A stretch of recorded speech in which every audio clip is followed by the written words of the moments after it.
Allah Azza wa Jalla in this ayah has given us profound wisdom.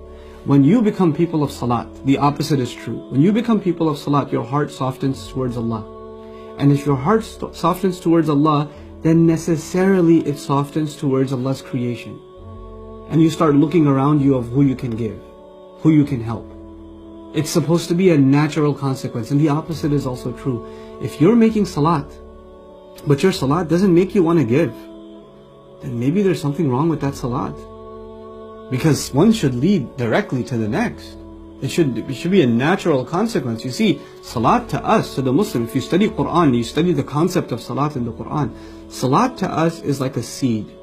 And it keeps bearing these different kinds of fruit. So many different things come out of salat. And one of the fruits of salat is mentioned in this ayah. And if you're praying, but this fruit isn't manifesting, this plant isn't coming out, and this one of its manifestations being you become concerned for others. You want to give food to others. We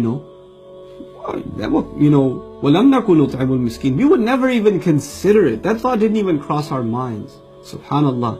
There are people who assume, unfortunately, that they're people of Allah only by doing one thing or doing another thing. Okay, I'm going to make salat, I'm going to make really, really good salat, then I'm going to recite some Quran, then I'm going to study some ilm, then I'm going to do this, and they have a list of things they're going to do.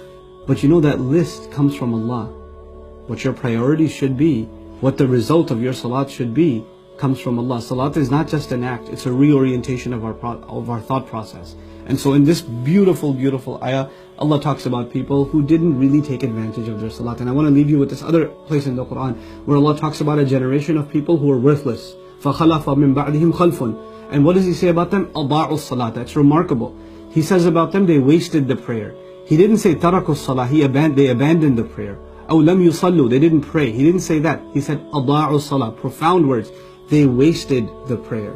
In other words, this is a seed. If you don't water it, if you don't let its fruits come out, its manifestations yield, for those things to become reality, then you wasted this beautiful seed. Salat is something that should bring other things to life. That's what it's supposed to do. So may Allah Azza wa Jal make us people of real salat. People that when they make salah, it leads to something. It leads to them wanting to concern themselves with the needs of others. And they don't become insensitive to that, so the only thing they worry about is entertaining themselves. وَكُنَّا نَخُوضُ مَعَ الْخَائِضِينَ حَتَّى أَتَانَا الْيَقِينَ. Until and we stayed this way until وَكُنَّا نُكَذِّبُ بِيَوْمِ الدِّينِ حَتَّى أَتَانَا الْيَقِينَ. We lived a carefree life. We didn't even think about Judgment Day until the final conviction came to us, which is death itself. May Allah wake us up well before al-yaqeen comes to all of us. May Allah Azza wa Jal make us a people of salah and make us a people who give. And wallahi, when we give, maybe our deeds weren't enough, but the du'as of those that we gave to, maybe their du'as are going to be the ones that save us on Judgment Day. Barakallahu li wa lakum. Wassalamu alaikum wa rahmatullahi wa barakatuh.